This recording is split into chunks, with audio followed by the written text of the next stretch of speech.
get ready to change my audio so I don't hear you. All right. We are going live. We are live. I can hear it. We like to yap. Yes. All right. Good evening, everybody. How are you? We are excited to be here. And Steve and I have frozen on my view. How's it looking to you guys? Looks okay to me. You're not frozen to me. Huh. Okay. Well, I am frozen on Mimo Remote. Also getting a lot of cracking on the line. That's usually me. But let's take roll call anyway. I see Steve and Kevin and Doug Bender and Toby and Dorothy, John, and let's say OK2BG. I'm guessing that's Oklahoma. OK to be George. That's what I'm going to guess. And I see Kaylee and Rick Cartwright and Rush is here. We're going to play a little audio recording from Rush. It's going to be really fun. And Sandy bringing up the bottom of the lineup. Where's Wheels? He usually brings in the end of the alphabet. Roll call. Roll call. All right. Let's do a little test. Make sure you can hear the intro music here. Let me see.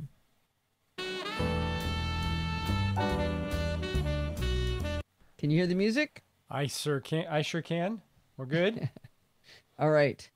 We have, I believe we have all our ducks in a row here. Are we ready to go? Surprising after the issues we had earlier.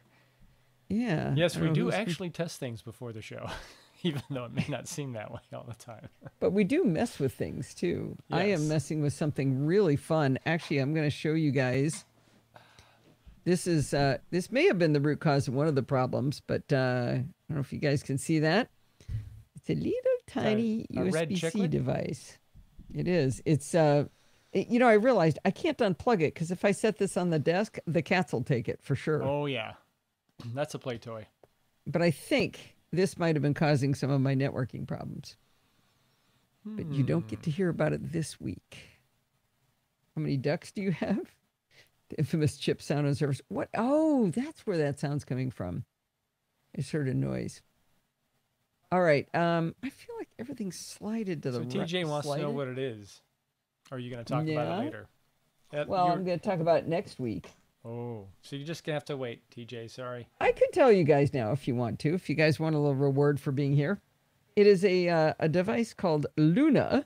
And that is the box. And if you've ever seen the app that's associated with it before, you would recognize that little icon. If you've heard of an app called AstroPad, it's an app that lets you use your iPad as a second display. This is a hardware solution to that problem. So it's that little device plugs into my MacBook Pro, and then using the Wi-Fi or wired network, depending on what I'm on my Mac, my iPad Pro becomes a very, very fast second display. And it's been working really, really well. I thought one of the problems I have is I can't see the live chat room because I don't have my big monitor on my left anymore in my temporary studio. So I thought, well, I could use my iPad Pro, my 12.9-inch iPad Pro, as a monitor just for the chat. But I don't know, network things got weird. So I eliminated that from the equation for the time being. So Katie says it's about to be Sherlocked. Was she referring to your device? Really? What's going on, Kaylee? Yeah, are you talking about the Luna's going to get Sherlock? Because it just got out of Kickstarter. They just started shipping. Lindsay's here. And Rose. Lindsay and Rose. Yay! Hi, kids. Lindsay, you're bringing the beer. Yeah, you're late. You're late to class 4 minutes. She came in after Rose? Yeah. Let's see. I'd imagine you can plug it in and use it as a monitor. Oh, you mean the iPad's about to be Sherlock? Yes. Now, the big question is, if this works really well, I could use it with the new iPad when it comes. I'm really curious to see which iPad I'm going to give up, because right now I'm using my 9.7-inch iPad for the monitor. What are you laughing at? TJ's been Sherlocked. Oh. Sorry. Go on. Lindsay was busy pouring herself a beer, so that's why it's a penalty. Well, you're used to bringing the beer. You always have to bring the beer, right? Anyway, I was talking about technology when Steve was goofing around, but I am curious to see whether I get rid of the 9.7-inch iPad Pro or the 12.9-inch iPad Pro when the new one comes in. Oh, there's Frank. Frank made it. He had to refresh Frank, the I was page. looking for you. Okay. Well, that counts. So let me just, for those of you who might be a little bit new, the YouTube and the Podfeet page will not be valid until about 5 minutes before showtime, because that's when I go live. Before then, it plays the previous week's episode. So if you're not seeing something that looks right, just refresh and you should get this week's episode. I'm sorry, that was a little public service announcement. I was just going to say that concludes this public service announcement. All right. Oh, let's see. Oh, yeah. Shoot. I meant to be cuddling it when it started. Where did it go? It is on display. Hang on. Not as prominently as it should be. Whoops.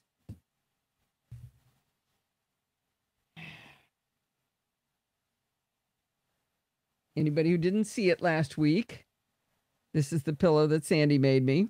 Get it up on And screen. Each of those stripes is a different fabric, right? Different. Yeah. Different. Let's see if I can zoom up and hold still on the fabrics there. That's a lot of love in that apple there. Oh, yeah. That whole pillow's got it. And then the critical The infamous pod feet. pod feet. And let's see if did I translate correctly? Oh, Pretty close. You got to go up and up. and then And the problem is there's a big leg. other way. Well, there you go. And up. Excellent. there we go. Oh, I got it all. Well, I'm just going to cuddle it while I talk here. Okay, let's see. I think we're probably ready to get started. I think we are. Does that sound good? Actually, I've always wondered if I hide the window that is displaying the live show in Chrome. So I have to be in Chrome, which chews up my processors like crazy. If I close that, or if I just close that window, I've always wondered whether maybe things would be that would use less bandwidth or less, I don't know, oomph. To use the You have to technical use term. Chrome for Mimo. Yeah, doesn't work with Safari. It's really annoying. I'm sure they're using something janky. All right, we should probably start the show. Where's my mouse? All right, at the end of the show, I want to try Luna again and see whether it wrecks everything, but I won't wreck it now. Oh, did somebody sneak in? Terry Vogue. Terry is coming from 9 hours in the future, so we will allow him to be late. Lindsay still has to bring the beer. All my icons, oh, never mind. That's what's wrong. Never mind. I'm not even going to tell you what I was going to say. All right, I'm going to mute Steve, and we're going to start the show. Bye-bye.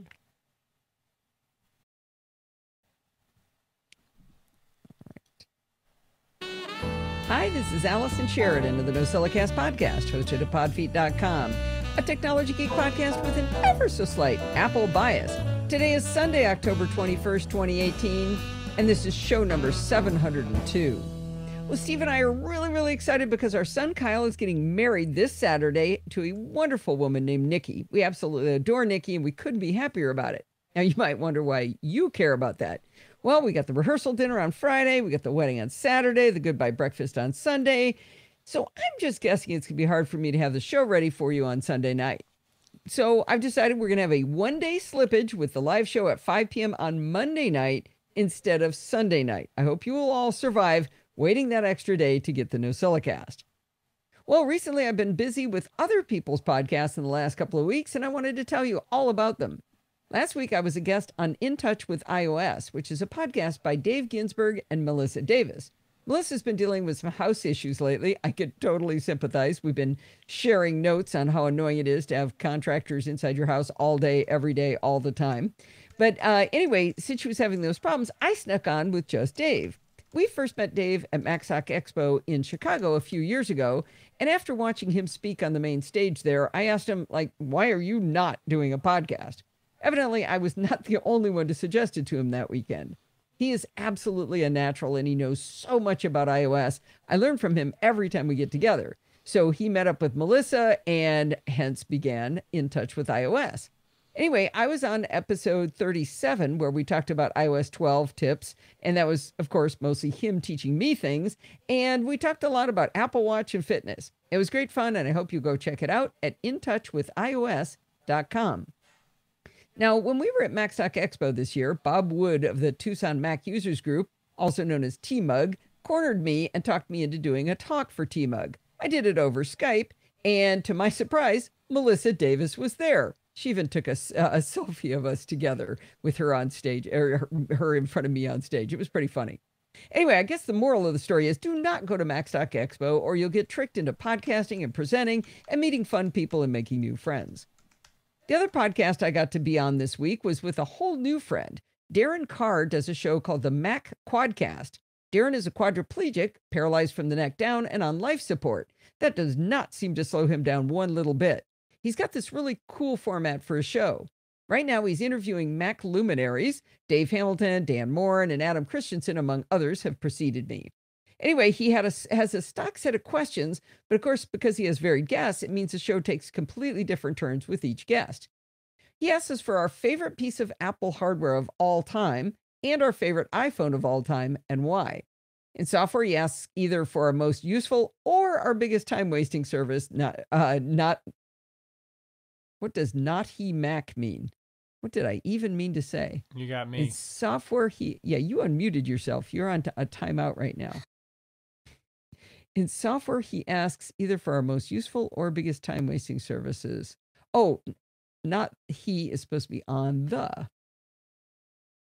Not he. I think that was a typo.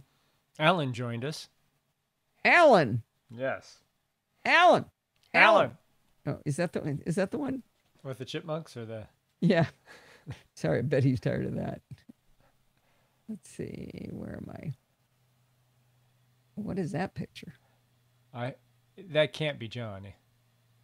Who posted that? John. I'm 40 years in the past.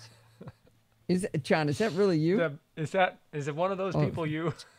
He asked us for in software. He asked. There it is. Is that really you? That's hilarious. That's awesome. You could wear that outfit to Halloween. It's not. Aw. Okay, muting Steve.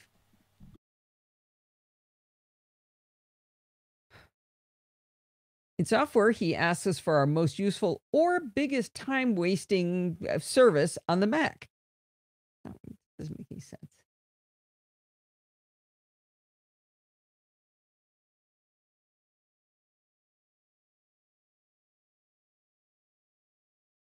On the software side, he asks us for either our most useful or our biggest time-wasting application or service on the Mac. I claimed I waste no time on my Mac and instead answered with my favorite software. I cheated and listed 3 instead of 1. On iOS, he let us pick our most useful or wasteful apps as well. He also asked if there's any accessibility features we use, and I had 3 of them. My favorite question he asked is, if you could control Tim Cook via Siri for a day, what hardware project would you initiate increase investment in, I should say? That can go just about anywhere with different guests. I bet you're thinking right now how you would answer that question. It's really fun.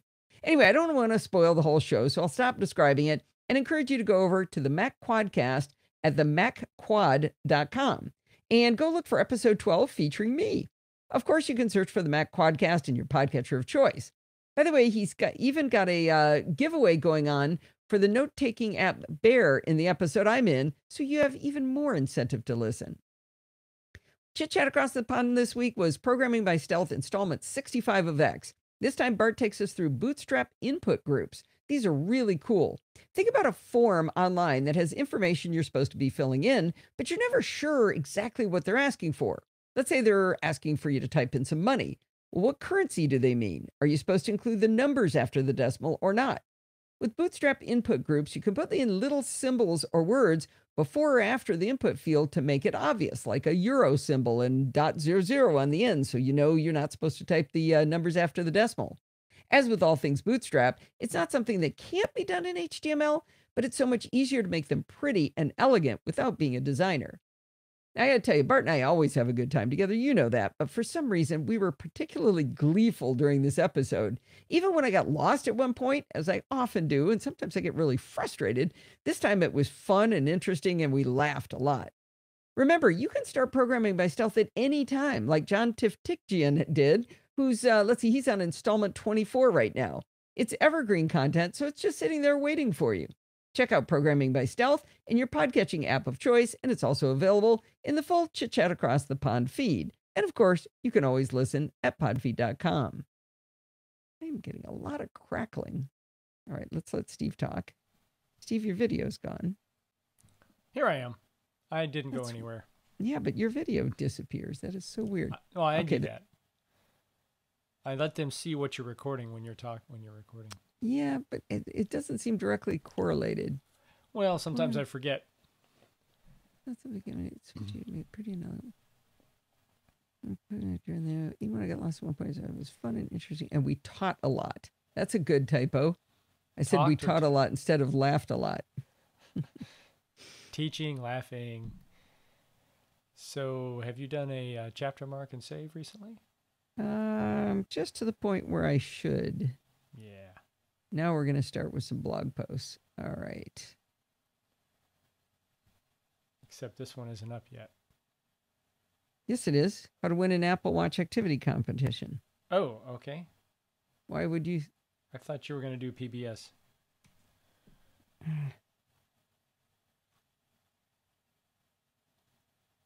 Apple Watch. I just finished doing it. Oh. That one's just not up.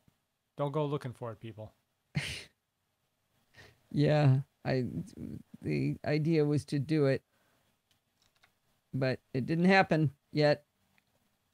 Gonna do it after my walk, but it didn't happen. So, let's see. What am I looking for? This is it. Okay. All right. Oh, nice. This is me from John 50 years ago. Oh.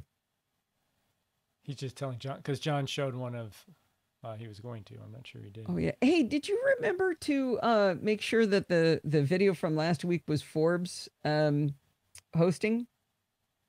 The thumbnail? Yeah, remember you were going to set it up? I couldn't find one, and YouTube limits. Well, and then I tried loading one, and it wouldn't let me load my own personal. I want a screenshot of that. Did we get screenshots from people last week on that one? That would be a good. Steve wants to replace the banner. I've got on Facebook. I've got the 700th banner. He's itching to replace it. I say we replace it with the picture of Forbes on the mic last week. Can you take that as an action item, Steve? Replace the one with Forbes as our banner?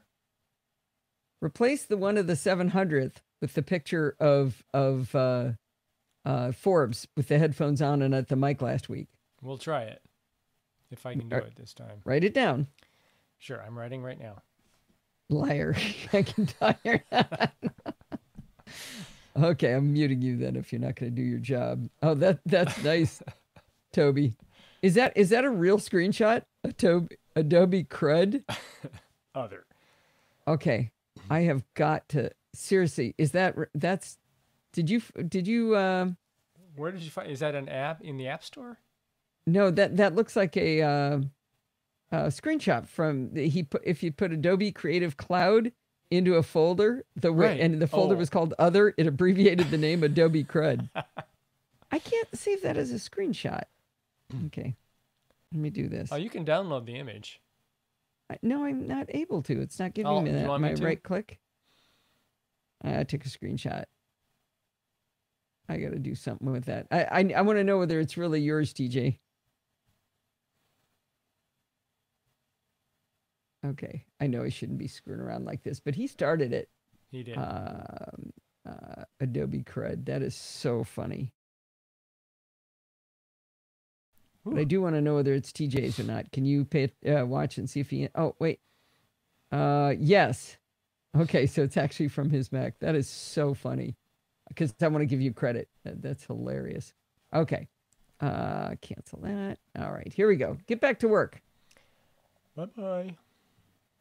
Bye. You know I'm a fan of the Apple Watch Activity app because it motivates me to burn calories so I can eat and drink more. We've heard from many others who got much healthier because they had real metrics to work with, unlike ever before. With watchOS 5, Apple stepped up the game on getting us to be more healthy. They've instituted something they call activity competitions. In the past, come on, how hard is that sentence? Start over. Come on.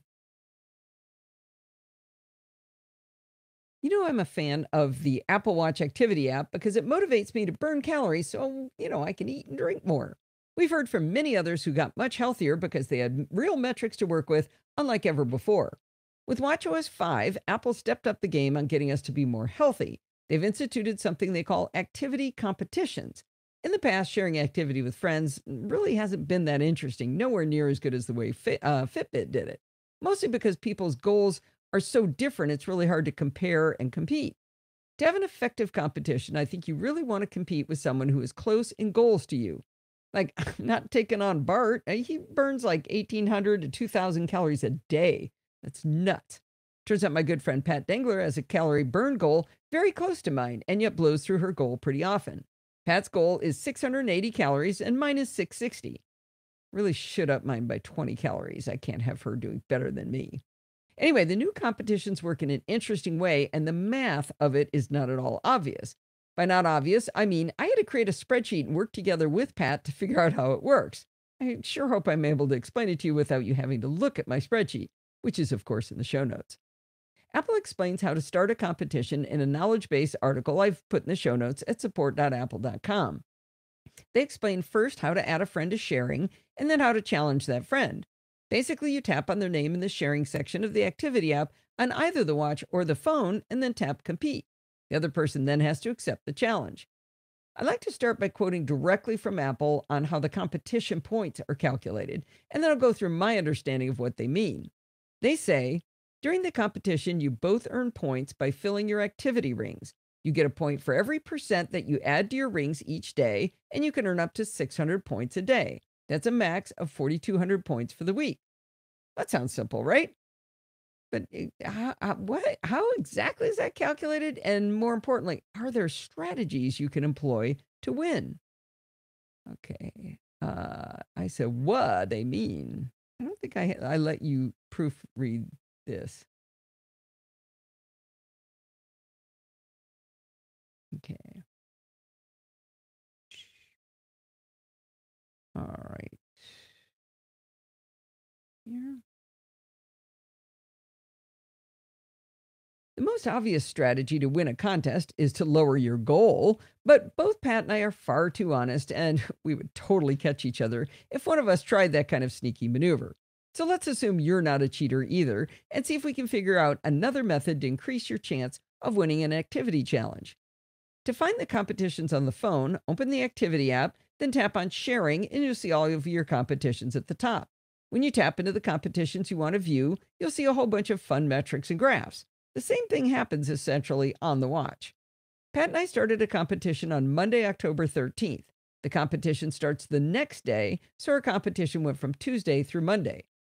The activity app on the phone, and again on the watch, will show you the progress of the competition. You get some nice bar graphs showing your points and your partner's points. They have the values on the graph too. Now, let's talk about the numbers.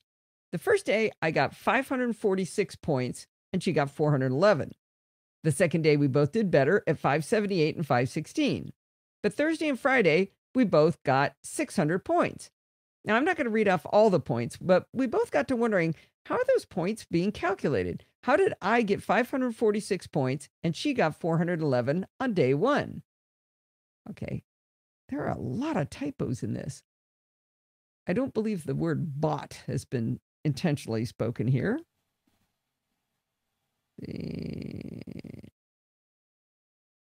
Come on. That should be got. Make sure I post this again. All right. I had to move this screen down so I couldn't watch you guys. All the images are flashing at me. Yeah, you probably didn't want to see the last couple. Well, Rick's is pretty good, but Terry shows the one, I think, of his birth. Literally. Oh. Umbilical cord still attached. I think it's Terry. Okay. All right. Muting Steve.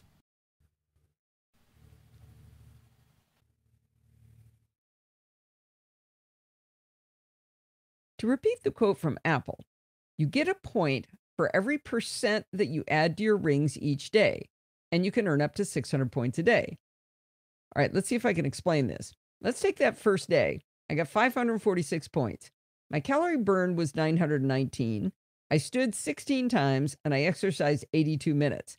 How does 919, 16, and 82 end up to be a total of 546 points? Well, it's all about percentage of goal on each ring separately. So let's walk through each ring, and then we'll talk about how to balance these points to increase your chances of winning a challenge. Calorie points are the hardest one to follow, but the one we look at the most, so let me start there. My goal was 660 calories. If I burned exactly 660 calories for the day, that's 100% of goal, I would have gotten 100 points. I burned 919 calories that day, so I have to take 919 divided by my goal of 660, which is 139%, or 139 points. Okay, that's the hard one. Stand points are easier because the Apple Watch gives everyone the exact same goal. Stand 12 times in every 24-hour day. That's the goal. So if you stand 12 times in a day, that's 12 divided by 12, which is 100% or 100 points. The first day of the competition, I stood 16 times, which is unusually high for me. So I get 16 out of 12, or 133%, which is 133 points for standing. Now, exercise is another one where everyone has the same goal. We all have to do 30 minutes of exercise a day. One more time. If we do 30 minutes, 30 out of 30 would be 100% or 100 points. Starting to see the pattern here, right? Well, I exercised 82 minutes. So 82 divided by 30 is 273%, or 273 points. Now, to get our grand total points, we add up the calorie points of 139, the stand of 133, and the exercise of 273, which is, ta-da, 546 total points, which is what we were looking for. Now, if anyone's actually counting along, the numbers I just rattled off do add to 545, but without the round-off error, it is actually 546, like they said. That's why you need a spreadsheet. Okay, easy peasy, right? But wait, what about that 600 thing? How does that fit in? Well, let's use Pat's stats for Saturday. She burned 1,147 from 680 calories. I told you she's a beast. So she got 169 points. She stood 14 of 12 times, which gave her 117. She exercised 111 minutes, which was 370% of goal, for another 370 points. If you add all those things up, you get to 655 total points. But they don't let you get any more than 600 points, so she was capped at 600.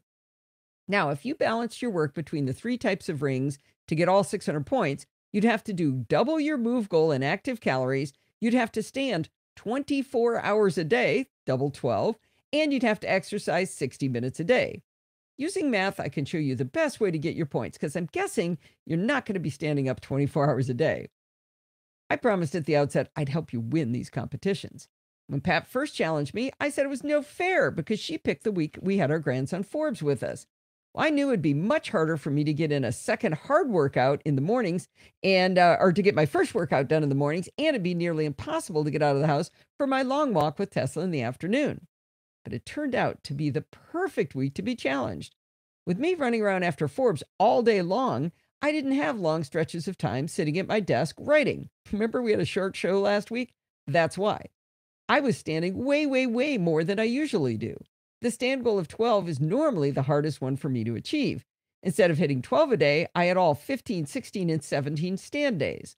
Now let's see why that matters. One stand is worth 1/12, or 8%, which is 8 points.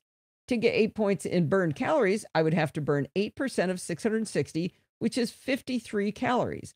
That's about 3/4 of a mile walking at a reasonably quick pace for me, say around 20 minutes of time. So I can stand up for 2 minutes every hour or walk for 20 minutes. Which one seems easier to achieve to you? The exercise points are pretty easy too in comparison. To get 8 points of exercise, you only have to exercise 8% of 30 minutes, or 2.4 minutes. I mean, 8 points, 2.4 minutes, that's a good deal. So walk really fast for a couple of minutes, you get 8 points of stand and 8 points of exercise. See how easy it is as long as you know the math? Well, as I mentioned, getting double your stand goal isn't achievable, but make sure you stand every single hour you're awake and put your watch on first thing in the morning and take it off last thing at night. So then, let's see, next I would concentrate on the exercise minutes to get the next easiest points, because 30 minutes, not that long, right? So again, combining exercise with stand credit can really get your points up. Finally, you will have to burn calories to win if your challenger is as strong as Pat. I use the Apple Watch to measure how many calories each type of exercise burns, and then I concentrate on the high value exercise. So, like the elliptical, nowhere near as much as one of my speed walks or one of my runs. Personally, I do recommend having your grandson over to run you up and down the stairs constantly for 6 days. You can totally win an activity competition on the Apple Watch with that strategy. One of the fun things about Apple's activity app is that you get these little badges. I know they're virtual, but Pat and I love them and we'll go out of our way to get them. When you complete a competition, you get a badge for it. You don't have to win to get that badge, and you get more of them the more you do. When you win a challenge, you get a different badge. This one has a gold star on it, and you'd be amazed what I do to get a gold star. I'm always making Bart give them to me for doing my homework and programming myself. Now, the bad news is that Forbes has gone home and Pat has challenged me again this week. The good news is my doctor gave me the green light to start running again now that my broken toe is finally healed. I'm going to have to figure out a way to stand up every single hour I'm awake to get as many easy points as I can, but without Forbes' help, I think I'm going to have to set a repeating reminder for 10 till the hour to stand every day. Since I usually hit my stand goal, the Apple Watch doesn't remind me automatically. It only reminds you when you're bad at it. So it'll make sure you get 12, but it won't tell you about 13, 14, 15, 16, 17. You got to get all those points. And I did up my calorie goal to 680 to match Pat's. The only chance I have to beat her this week is that we're still rearranging our house every day as the painters chase us from room to room. Game on, Pat. Whew. That was a long one, huh? That was a long one. All right, let me send that one to blog because that one I changed a bunch. All right, what's up next? Slack. Okay, let's see. I lost the chat room. Well, they're here. No, I moved them out of the way because there were too many pictures going bing, bing, bing, bing. You guys are yappers, let me tell you. Oh, yeah. It's very yappy tonight. Oh, chapter marker. Thank you. Good job, Kevin. Okay, poll. How many people have joined our Slack group? Podfeet.com/Slack. Me. Okay, Rick, Sandy. Let's see. Maybe it's easier to ask who hasn't. Yeah, this group. Oh, Katie said she tried but thought she needed an invite. Oh, you did, but you don't. It's podfeet.com/Slack. Even Kevin's in there. Rose. And that's permanent and now? Rush. Yeah, that's permanent now. So it was a confusing mess because many things are a confusing mess in Slack. Let's ask who hasn't joined it because I think. Because I thought I saw TJ Kaylee in there. hasn't. Oh, TJ went in and right after I said I wasn't gonna lock down the channels. TJ and I was afraid of TJ. He went in and made like 5 before I could stop him. But it was good because it taught me how to change the permission, so that was good. George says I define slackers. Kaylee, that's the same joke. Good. Oh, John did too. Yeah, I did know that telling you that I wasn't going to lock it down was a challenge. It was like throwing chum in the water to TJ, wasn't it? Kevin, George is in there. Is in there. Yeah, he just joined a couple days ago, though. So is there anybody in here other than Kaylee who had trouble with it? Anybody who's not in the Slack? I don't think Lindsay's joined. I don't think she has. She likes it in here, though. That's fine. I'm going to tell you. She's in the Facebook group, isn't she? Yeah. So where is the Slack? Rush did something interesting. Rush put a dumb question in the Slack.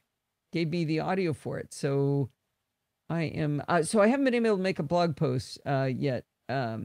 If you want to, if it's too hard, Rush, don't worry about it. It's not a big deal. John is not in Slack. Favorite from last week, Steve's dad voice warning TJ about setting up too many Slack channels. Yeah, I think he did. TJ!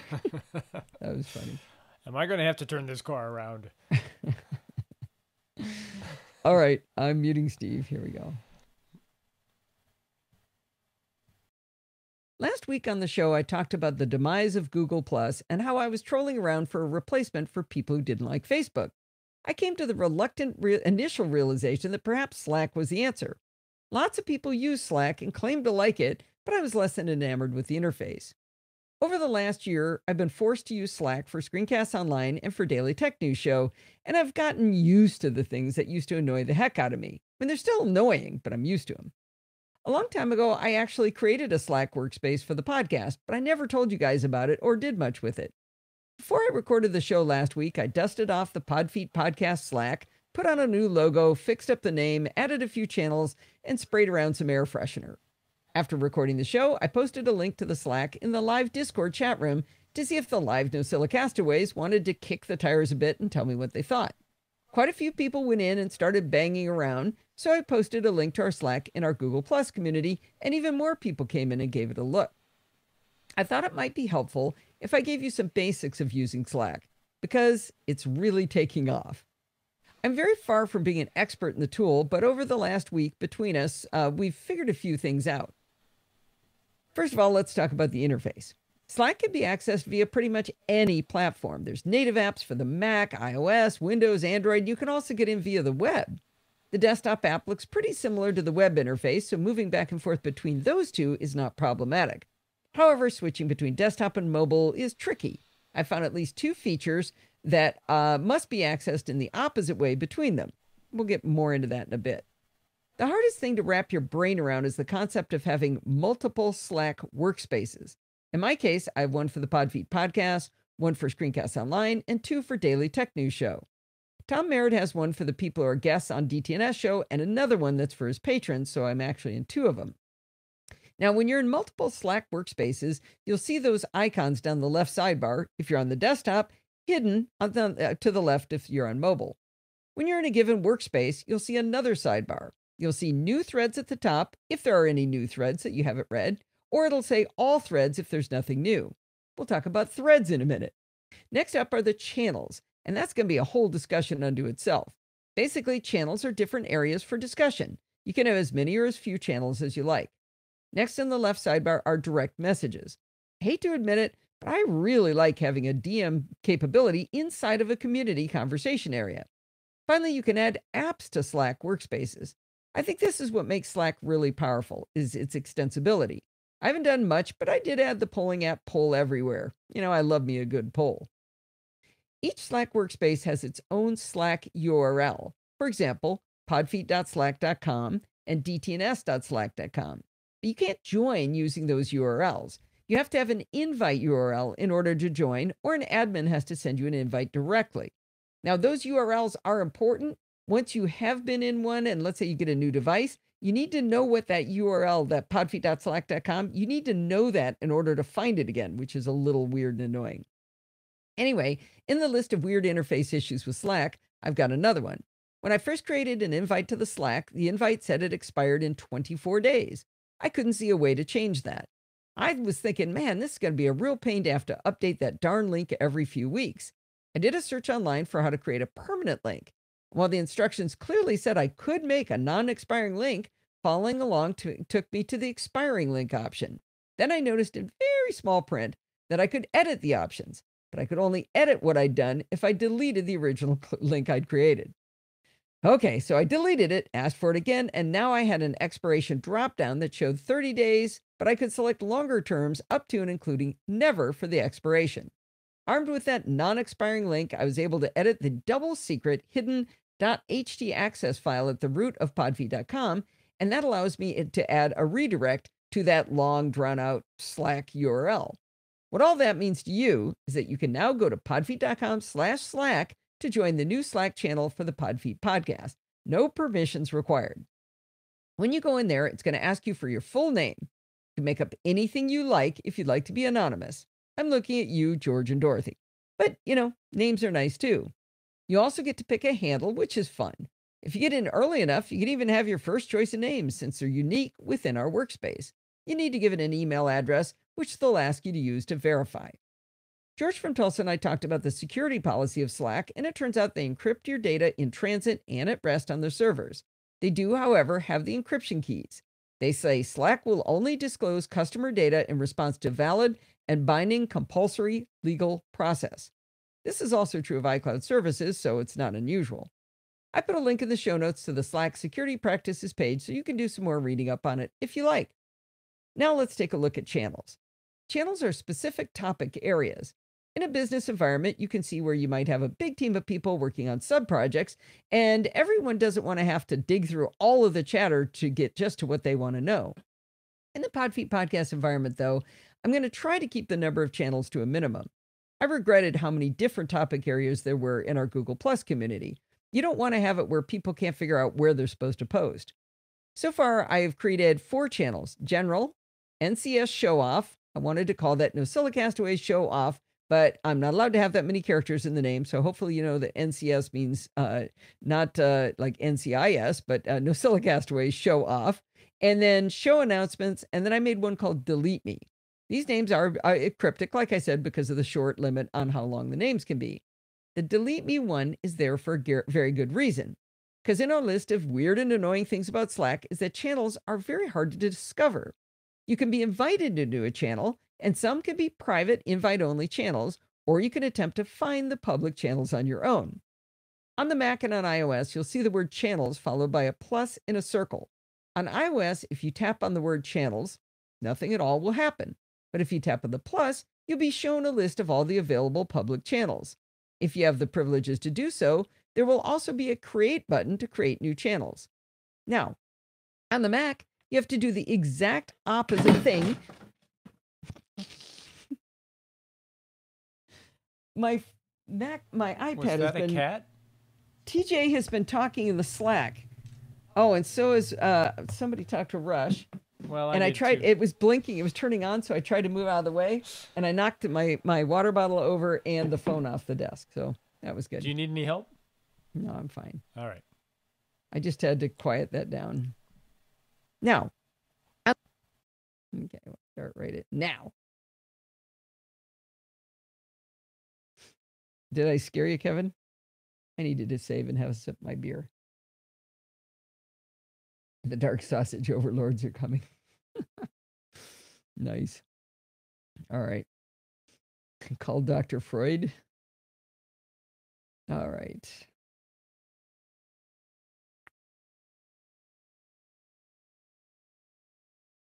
Now, on the Mac, you have to do the exact opposite method to get into a channel.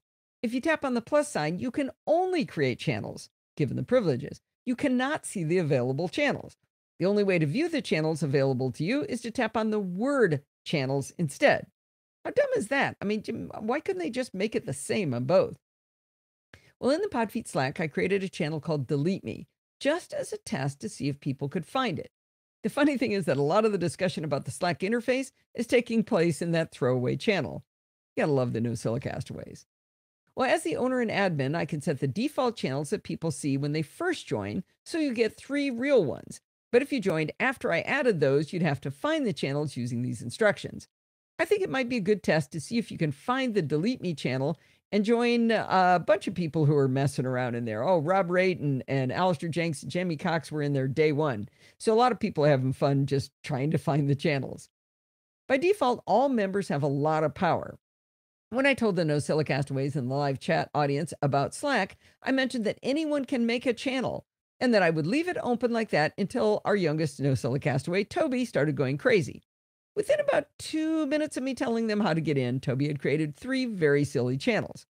So now you guys can't make your own channels. But like I said, it was good that I did it that way because Toby forced me to figure out how do I stop people from being able to mess with the channels. Now, let me, by the way, if there's one you really want and it makes sense, I'll add it. But like I said, I think fewer is better. Since I wrote up the show notes, I have added one for programming by stealth because I thought that's something that's a fairly narrow topic that people might want to go in and have conversations about the homework or where they're stuck or what they learned or something cool they know about the class. Anyway, it seemed like a very separate kind of a topic area. Now, Jamie Cox started really poking at the channels thing, and he discovered that channels can have a topic and that anyone can change it. Now, a channel already has a purpose that is written, and that's written by the person who created it. So you would say, like, delete me. The purpose was, I made this so I wanted to see if you could find it, but it's a junk channel. A topic is more ephemeral. Let's say there's a live Google announcement. Someone could change the topic to that while we're watching. For now, I'll leave the topic unleashed, so feel free to have some fun with it. But if it gets annoying, I'll lock that down too. Now, one of the reasons I didn't go with Discord as our community is because it doesn't support threaded messaging. It's designed for real time chat, not for keeping up with each other for tech problems or discussing a new product announcement in a thoughtful way. Slack has threaded discussions. Just like with channels, the way you initiate them is completely different on the Mac and iOS. With iOS, if someone says something interesting, you just kind of smash your finger down on the text of what they said, and that starts a new thread. A new thread is not started until someone replies to a post, but it seems like a natural way to respond. But with the desktop app and the web interface, it's not at all intuitive, and I would go as far as to say it's hidden how to create a thread. Let's say that George from Tulsa puts in a comment that says, "Greetings, Earthling," and includes a photograph of a carnival ride with dragons with thought bubbles on them. Not that he would ever do that. I'm just making up this example. If George's post was the most recent thing on the page, it would be natural to just start typing in the message text area at the bottom. But that is not a thread. That's an entirely new post. The trick is to hover your mouth, not your mouth, hover your mouse over George's post, and you'll be rewarded with some handy little icons above and to the left, one of which is a thought bubble. If you tap the thought bubble, you can now start a new thread by replying to George's comment. You can also add a little emoji with a button from the hover over a message menus. You can share the message to a new channel or new people, and you can star a message.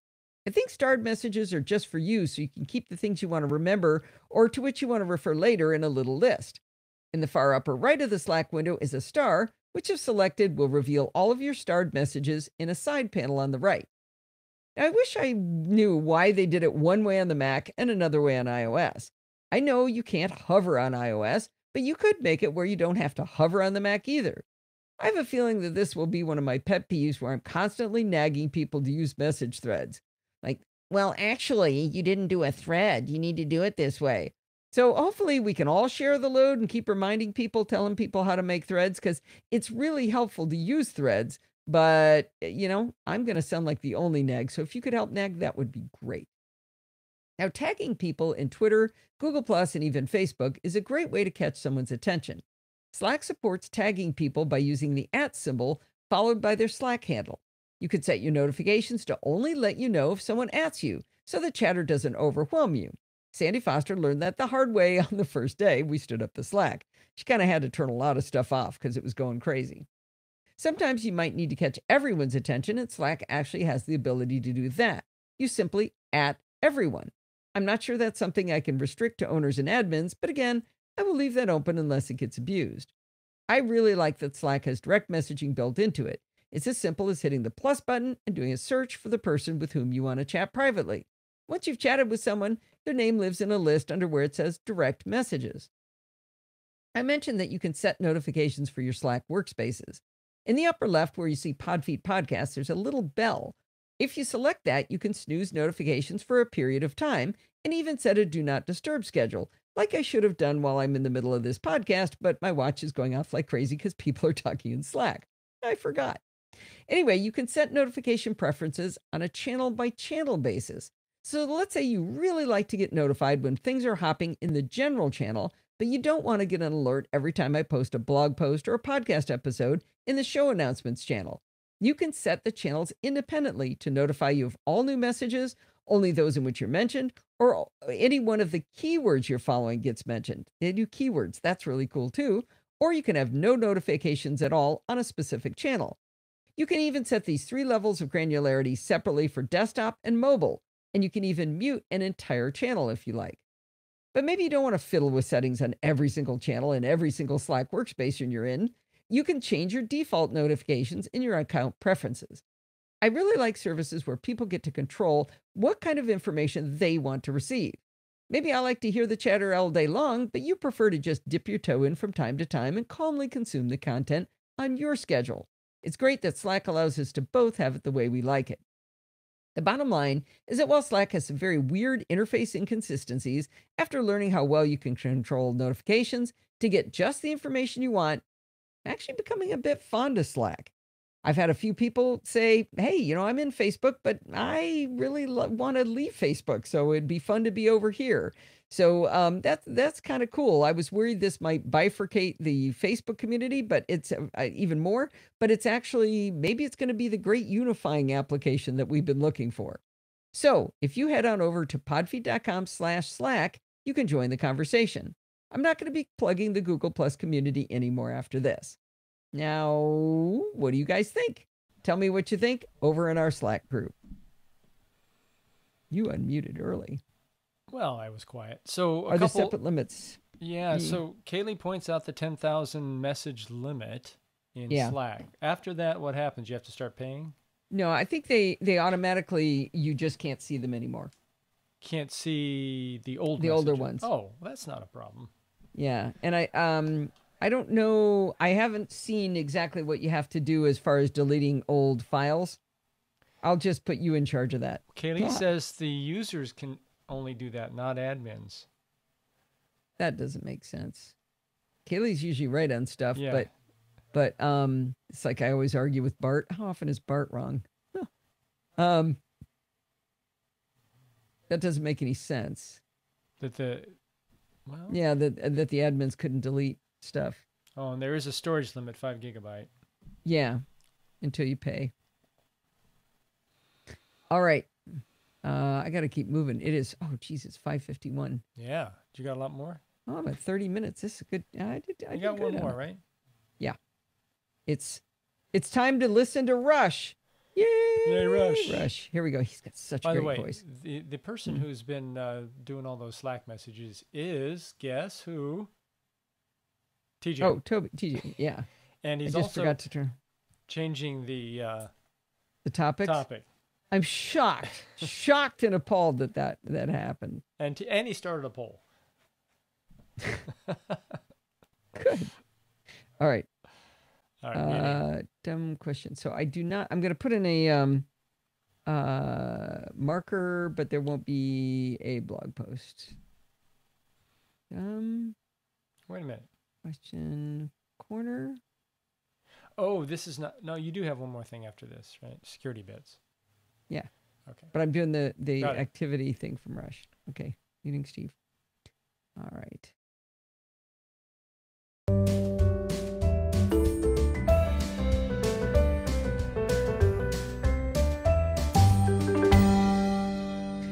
Well, speaking of Slack, Rush Sherman sent in an audio dumb question to us. This one is interesting because there isn't a definitive answer to his question. It's a matter of opinion. And he doesn't just want my opinion, he wants your opinion too. Let's have a listen to Rush's question. All right. Okay, Finder, new window. Oh, there we go. Where are you, Rush? Rush, man, your audio is fantastic. What microphone did you use for this? Listen to Rush's question. Hi, Allison, it's Rush, and I've got a dumb question. What makes a good activity goal?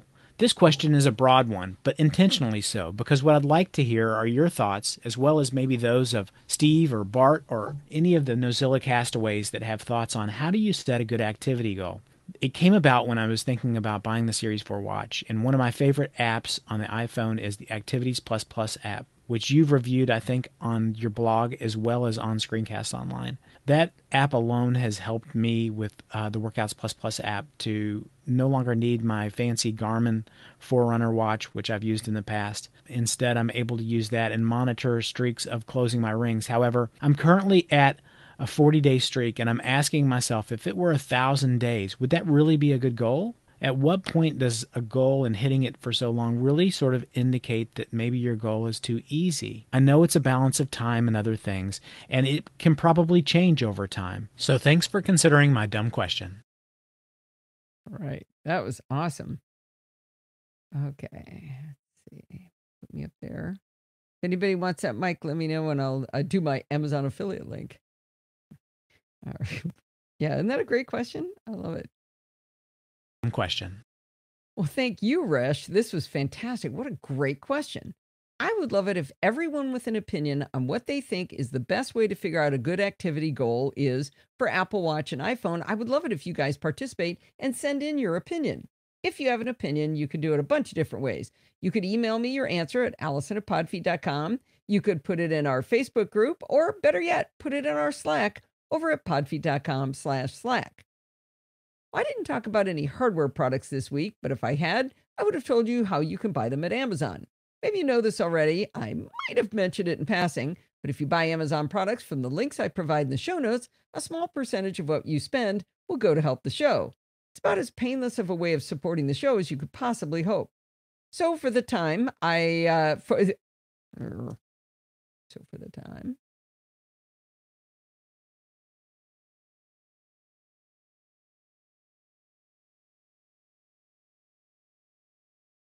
So the next time I mention my Heil PR40 microphone or my Logitech C920 webcam or my Samsung T5 external SSD, know that buying through those links keeps the NosillaCast and all of the fine shows at the Podfeet Podcast ad-free. Thank you so much to all of those of you who do it already in advance to those who are about to start. And remember, if you're from other countries, we have links for you too. Check those out at podfeet.com/Amazon. or podfeet.com/funwithflags. All right. So people are asking for a Podfeet tote bag. Really? Kaylee and Sandy. And... Well, we could do those. I've never done them because I didn't want to do it like as a way to make money, but we've done them before. Let's see. That's me. And this one's Bart. I have time to chat right now because the audio is coming in. Sandy can whip him up for $250 later. Yeah. PBS pledge drive joke, but I do want one. PBS pledge drive, really? Let's see. Tools, split stereo. Tools, split stereo. Not making stuff to sell. Yeah. So Wise. we did do something like the clock.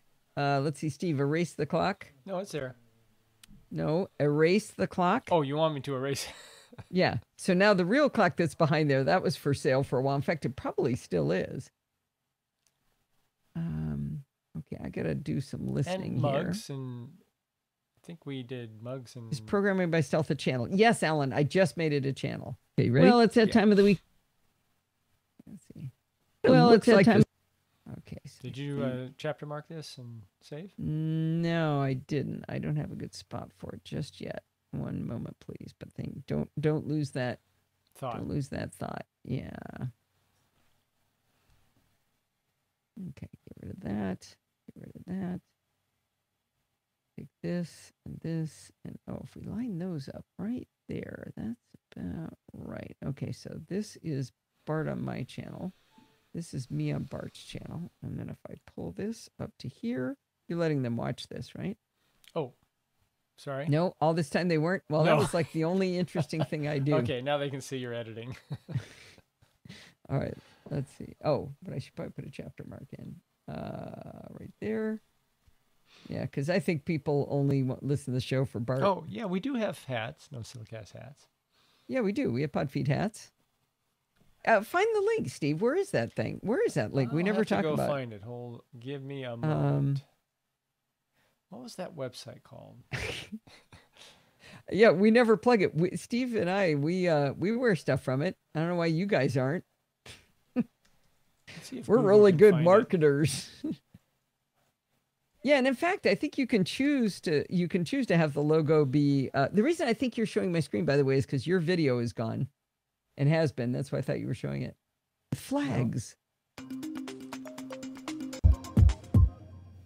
Well, it's that time of the week. Okay, put these two together. Pull it a little smidge. Well, it's that time of the week again. It's okay. Let's see. Bloomberg. A bit of deja vu, all right. Yeah, that is the things to talk about.